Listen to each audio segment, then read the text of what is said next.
This is big breaking news. President Trump is now saying that a quote national emergency is happening inside the United States. We're also having massive earthquakes hit California, Japan, and Venezuela. So let's get into all the details here. You guys can see here President Trump was at a meeting earlier today with NATO Secretary, NATO head, and he issued multiple warnings. Right? He said that a national emergency is going on. He said that gas prices are being gouged right now and inflated. And we also have buildings collapsing in Venezuela right now, right? And just massive earthquakes, 7.5, 7.1, big ones in Japan and California. It's been a crazy day. So let's listen to what President Trump had to say really quick, and then we'll get into this national emergency that he's talking about as well. Let's listen to this. So it's ExxonMobil, it's Chevron, it's Shell, it's BP, it's a lot of them. The gasoline or the oil prices have come down so much, and we are not seeing anything at the pump by comparison to what it should be. We should be, in my opinion, at $2.25 right now at the pump. And we're higher than that. And we are doing a big investigation on it. Yeah, they're not reducing the prices commensurate with what's happening. Look, we are sending out, think of it, 19 million barrels came out yesterday. That is a flood. That's like a gusher. That's an oil gusher. And they should be much lower, the gasoline prices, which really is what people see more than anything else, but for their car. But the gasoline prices should be much lower at the pump. And the oil companies are possibly gouging. I hope they're not, otherwise they're going to be in big trouble. They're going to be in big trouble. We're not going to play games. All right, so Trump's warning that these oil companies might be price gouging still, right? And it's kind of crazy. Where I live, the price will be 50 cents more, 75 cents more, and then you drive an hour and it's 50, 75 cents cheaper, right? I know that happens in areas, but it definitely does seem high. And oil's been pretty low. It's been around $70 a barrel. There's been a big influx of ships moving through the Strait of Hormuz. So hopefully these prices do start to come down. And to put that into perspective, it was $92 a barrel at the beginning of June, right? So prices have dropped quite a bit. We've seen a little bit of relief, but hopefully that spreads even more, right? You guys can see Trump has also posted about this. Today's housing news conference and signing is hereby canceled until such time as we pass the desperately needed Save America Act, which I consider to be a, quote, national emergency.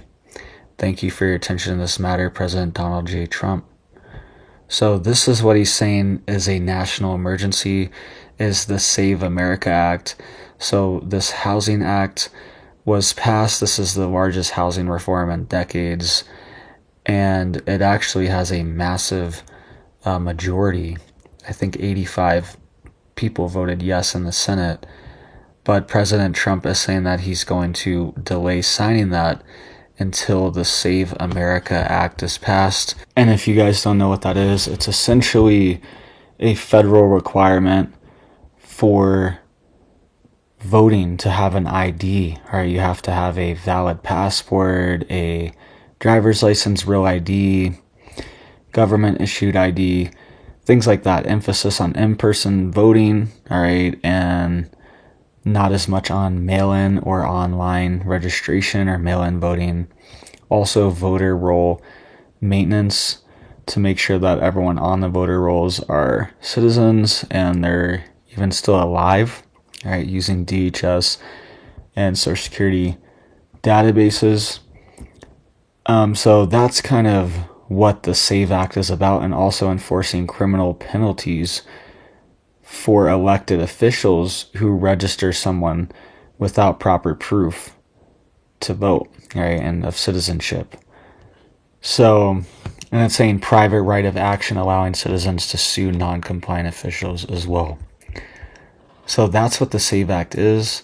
Trump is saying that this is a national emergency for the country. And the midterms are coming up in just a few months. A lot of states already are voting on things right now, like California. A lot of states, are having their governor races as well, mayor races, all these things. And this Housing Reform Act that Trump is saying he's refusing to sign until the SAVE Act is passed, that's also major as well. So it passed 85 yes and 5 no's, right? I know that's not 100, but there were 10 people that decided not to vote on it. It passed the Senate, 358 yeses and 32 no's in the House. So overwhelming majority of representatives have voted for this, and it's probably even veto proof as well. So if Trump does veto it in protest, then it most likely could still pass in the Senate and the House again, all right, because they have such a overwhelming majority. And the Housing Reform Act will do lots of things. In Chicago, they had many murders over the last week. Many. I could make Chicago, with this group of strong people, that's okay. One thing we got from the Supreme Court, we have merit. So if you have great students, great marks, great scores, great boards, you get into a good college. If you have bad, you don't get into a good college. In other words, it's based on merit. Tough decision for them. But that also applies to the military. We have tough people in the military. And the National Guard has done an incredible job in Washington. And my people have done an incredible job. So if you look at Memphis, crime is down 78%. I have a friend from Memphis, he was going to leave. And he called me, he said, I've never seen anything like this. It's like a different city. And also in New Orleans, it's like people can't believe it. I could do that for Chicago. I'd love to do Chicago because Chicago's potentially a great city, but you're going to lose it. It's got to be done. We do something much more than they can do because we take people out and bring them back to the country from where they came out of jails, where they're drug lords and drug dealers and people from mental institutions. And I'd love to do it in Los Angeles. And I'd love to do it in New York City. I love New York. I'd like to see. They had a lot of problems in New York over the last couple of weeks. If we were there, they wouldn't have any of those problems. And we removed the bad people from those cities so they never come back. Now, some liberal people probably don't like the sound of that, but 92% of crime is caused in these cities is caused by 2% of the people. I love that number because it's easily solved. Think of that. 92% of the crime in Washington was caused by 2% of the people. We moved out almost 5,000 career criminals and people from other countries. And Washington now is one of the safest cities, I could say, on the planet. But let's just say in the U.S. Now. Cameras Cleveland police used to track suspected criminals are set to go dark at the end of this month. Thanks for joining us on 19 News and streaming on 19 News Plus. I'm Caitlin McCarthy. The city's Public Safety Committee voting to block the renewal of the flock contract. Keith Grant learning tonight it could come back up for a vote. Wednesday's vote blocking the renewal of Cleveland's $250,000 flock contract was nearly unanimous. Councilman Mike Polensek, the only member in support. He told 19 News on Sunday he's spoken with Council President Blaine Griffin, who's weighing two options, a full council vote or returning it to the Public Safety Committee with more data on the camera's use. Now, you can find flock cameras mounted on poles across the city. A small box-shaped camera with a solar panel about the size of a pizza box mounted above it, capturing the license plate, color, make, and model of every passing vehicle. Does that go into the national database? To the chair, since we are enrolled in National Lookup, yes. Okay. Critics at Wednesday's meeting raising concerns about privacy and the potential for data to be shared with federal immigration authorities.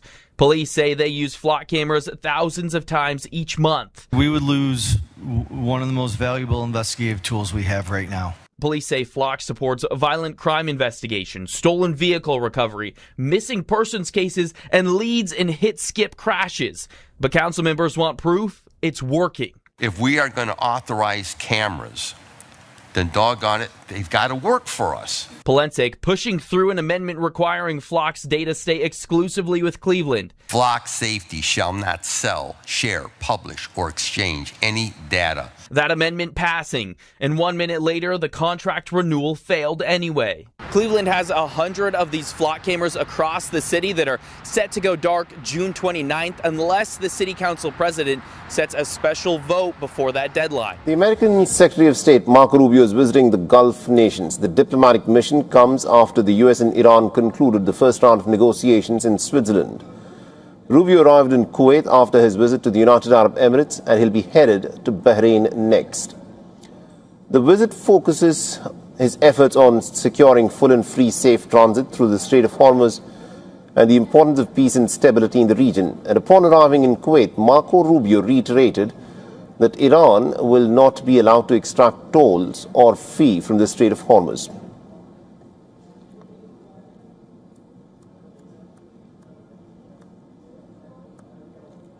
I think the whole world will be against any mechanism that charges money to use an international waterway. It's that simple. The president's already said it. That's not going to happen. When we mean open the straits, we mean open the straits free in international waterway. Now, earlier in the day, the American president had dropped a post on his Truth Social. He said that Iran had informed Washington that no tolls are being charged in the Strait of Hormuz. He also threatened to end negotiations if the information were to turn out to be false. Speaking on the Lebanon war front, the American Secretary of State Marco Rubio remarked that Israel was operating in Lebanon long before the Iran war. He further added that Israel's presence in Lebanon is because Hezbollah launches rockets. The whole purpose, the only reason Israel's in Lebanon is because Hezbollah launches rockets and drones from there. They've made that clear, and the talks continue today. They started yesterday. They'll go on today. They'll go on tomorrow. And that's exactly what they're talking to the Lebanese about with our mediation. And that is our hope that the Lebanese armed forces and the legitimate sovereign Lebanese government will continue to be able to control and secure more and more of their own territory, because that's who needs to control Lebanese territory, not a terrorist group like Hezbollah. Now, the Israeli side is pretty adamant on maintaining military presence inside of Lebanon. The country's defense minister Israel Katz said that the IDF will not retreat from Lebanon, even if Washington demands it. Now, Israel's Prime Minister Benjamin Netanyahu has refused to withdraw troops from Lebanon. He has repeated the same statement over and over in the last few days. There is more work to be done in Gaza, in Lebanon, and against Iran too. But I want to tell you two things. As long as I am Prime Minister, Iran will not have nuclear weapons. And another thing, as long as I am Prime Minister, we will maintain the security zone in southern Lebanon. Now, remember, Iran has made it pretty clear that peace in Lebanon is as important as peace in Iran. Tehran has refused to finalize any deals with the United States until the Israeli withdrawal. And there's also an end of hostilities that is ensured. The next round of US-Iran negotiations are set to take place on the 29th of June. A new naval race is taking shape in the Pacific. North Korea is moving its nuclear ambitions from hidden missile sites to the open waters, sending a warning that could reshape the region's security balance. As Pyongyang expands its military reach, the United States and its allies are watching every move. Our next story brings you all the details on how Kim Jong-un is building a nuclear navy.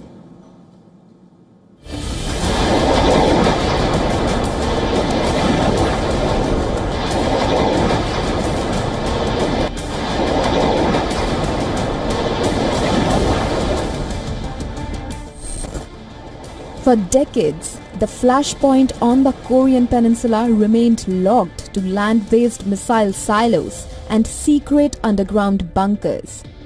The world watched the skies for a potential threat. Now, the danger is moving directly into deep water.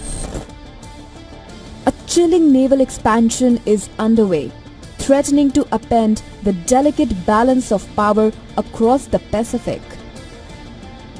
North Korean leader Kim Jong-un commissioned the Chohyeon, a formidable 5,000-ton multi-mission destroyer.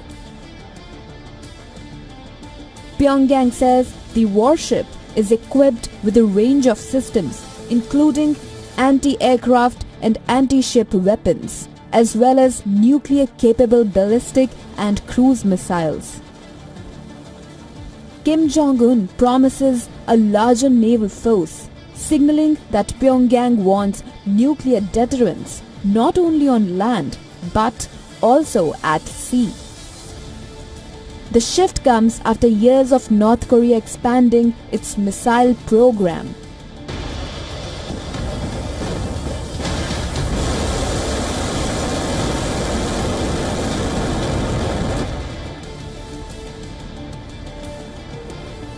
From long-range ballistic missiles to submarine-based weapons, the country has steadily tried to increase the range and flexibility of its arsenal.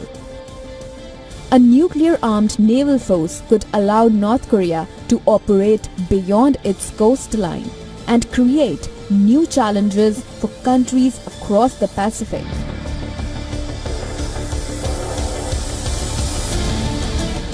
But this military expansion is unfolding in a region already on high alert. South Korea has strengthened its own defense posture, increasing military cooperation with the United States.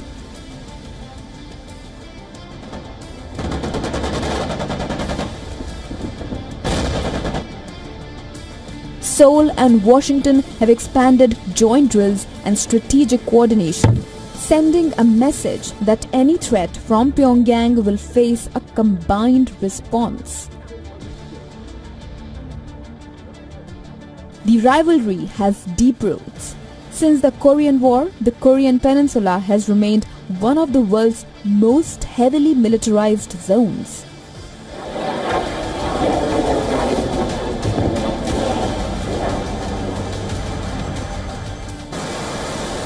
North Korea has built its nuclear program over decades, while South Korea and the US have relied on alliances and advanced military capabilities to counter the threat. Now, with Kim Jong-un pushing towards a nuclear navy, the balance of power is entering a new phase. Bureau Report, Beyond World is One.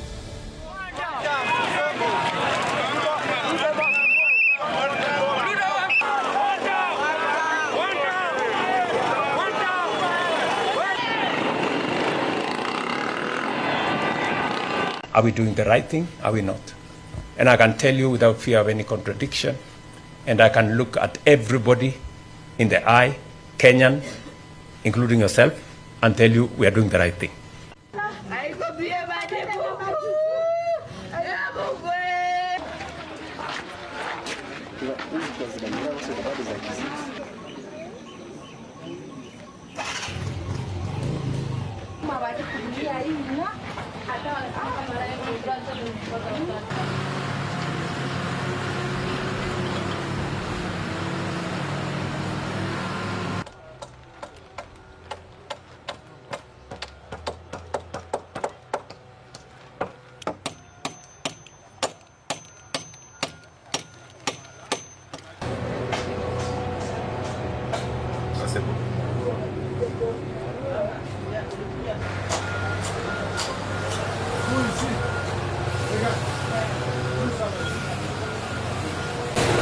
It's a costed plan at $518 million. That figure represents the combined effort of Africa CDC, WHO, and key partners, including UNICEF, UNHCR, WFP, the AFRC, and FIND.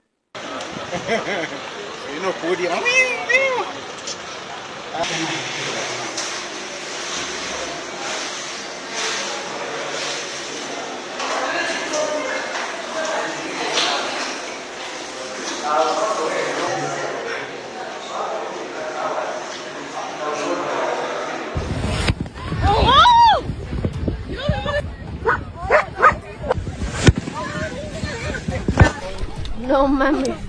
Wow. Güey. Vámonos a la chingada.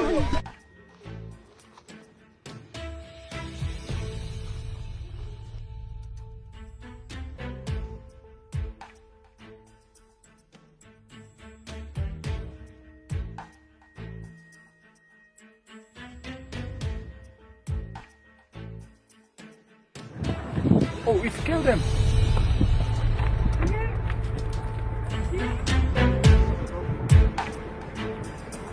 Oh my God, they died. Oh, they died.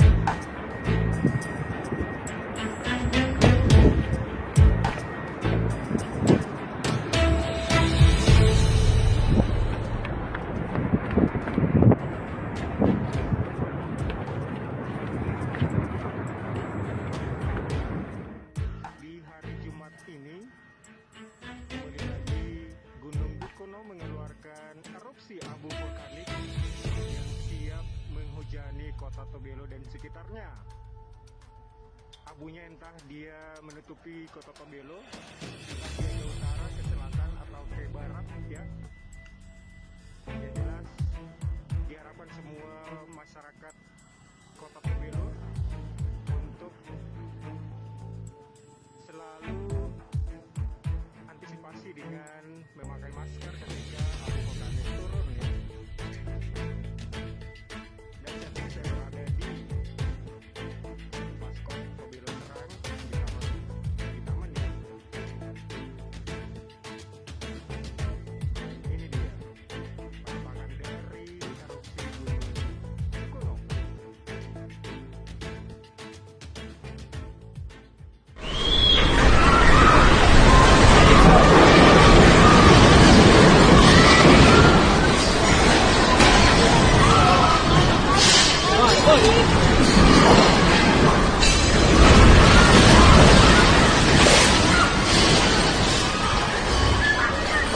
Ya.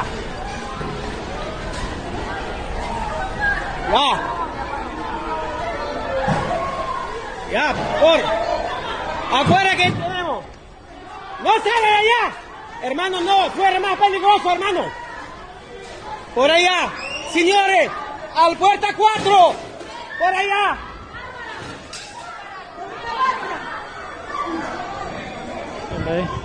Nah, huevona.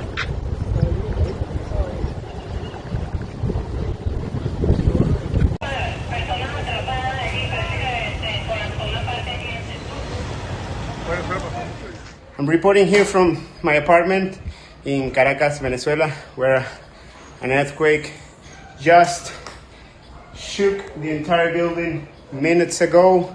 It's the heaviest quake I've felt in Venezuela, and these glasses fell to the floor.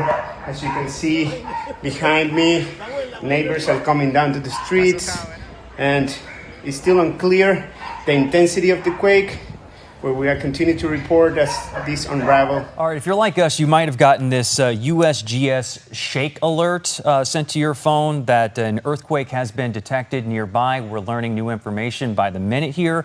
We have not noticed any shaking in our studio here in Sacramento. It does say if shaking intensifies, drop, cover, hold on. It is a magnitude 6, estimated to be 108 miles away, and Rob is going to show you where this is on the map. Yeah, so it's amazing how much the technology has changed over the years. You know, a decade ago, there was 0 warning.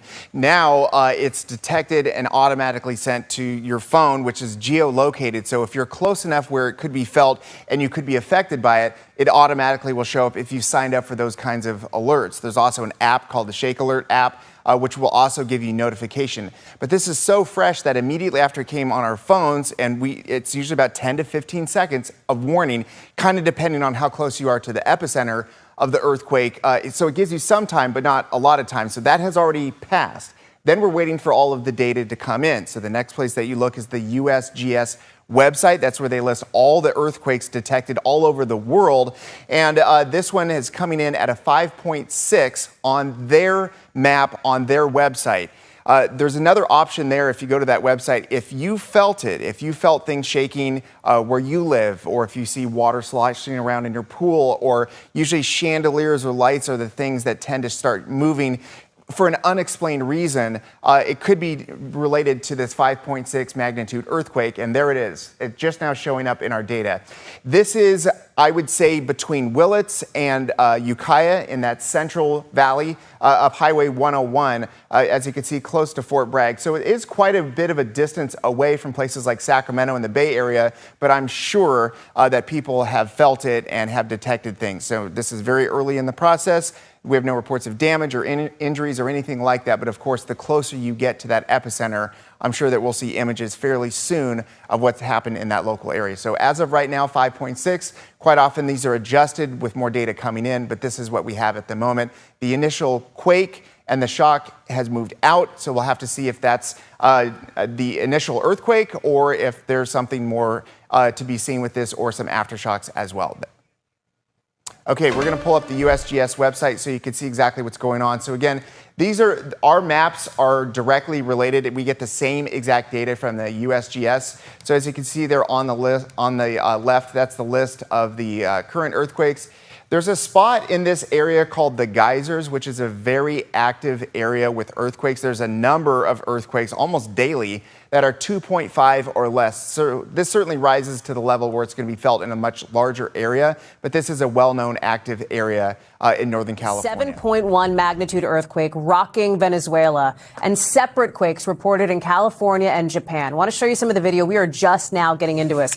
These chaotic moments on the streets of Caracas, dust filling the air after the capital there in Venezuela felt that intense shaking. You see people walking around, some of them looking confused. A baseball game coming to a halt. People running for safety. You see the light fixture up there swaying. People running for safety to the center of the field. Just hours before that, we saw a 5.6 quake hitting Northern California, knocking shelves of food to the ground. We're also following a 6.9 quake in Japan with tsunami advisories in effect there. There's a lot going on, lot to watch. We've got Bill Karen standing by. But I want to start with Aaron Gilchrist joining us now, because it seems that the most significant of these is the one that just happened late today in Venezuela. Aaron, what do we know about the possibility of any injuries, about how people are doing there?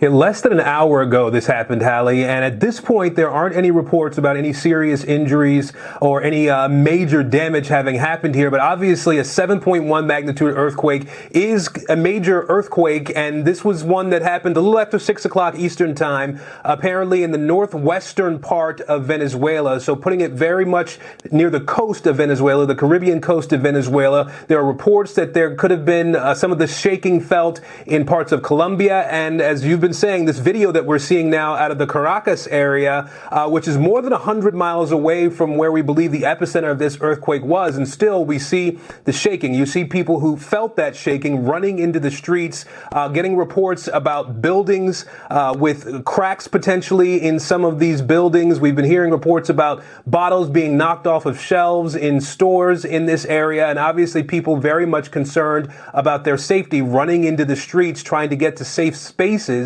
potentially to open spaces in case there were any buildings that might collapse. And again, at this point, an hour after this earthquake happened, we are not getting any reports about any buildings that have collapsed or seen any major damage or any reports about people having been injured. Hallie, there are alerts that have been posted by the National Weather Service in this country about the potential for tsunamis in this area. An earthquake of this magnitude near the coast could potentially send waves to neighboring islands into the Caribbean Netherlands, into Aruba. There are reports about advisories at least being posted for Puerto Rico and the U.S. Virgin Islands to be on the lookout for potentially tsunami waves. Hallie.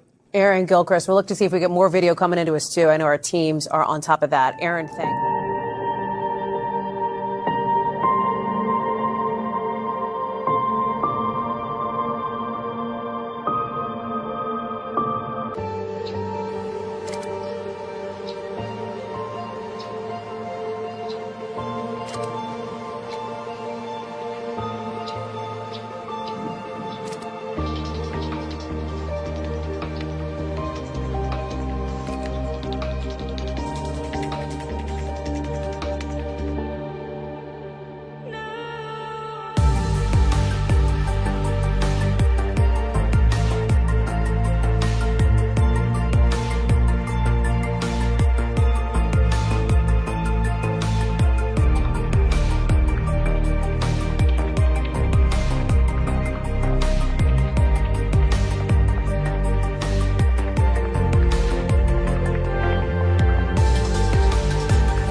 ใช่ไหมนี่มันค่อยๆยกขึ้นข้างบนตอนนี้เวลาเท่าไหร่นี่เวลา 17:52 นาทีอร่อยไหม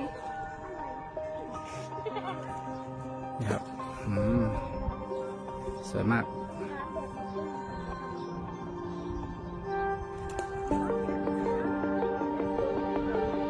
เฮ้ยมันค่อยๆแบบนี้ขึ้นมาดูดิ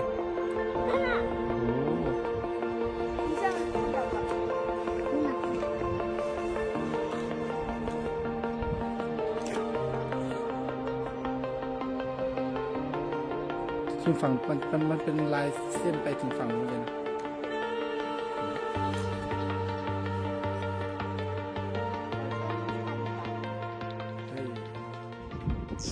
โอ้अबे एक बार और भाई एक बार और माँ कसम आदि भाई एक बार ट्राई भाई माँ कसम भाई हम लोग फट गए ब्रो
தூத்துக்குடியில சூறாவளியா வேற லெவல்ல இருக்கியா பார்த்ததே கிடையாது அங்க அதுவும் நம்ம ஊர்ல பாருங்க தூத்துக்குடி எல்லாருக்கும் டேக் போட்டு விடுற மக்களே பாருங்க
面可是一个婴儿，一个小 baby 啊。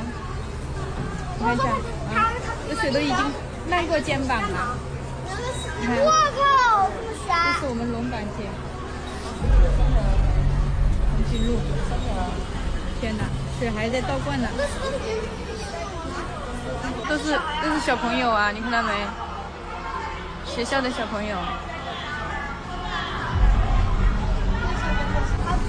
哎，把那个小宝宝给他拉出来，都已经这个样子了。他说他先把孩子送来。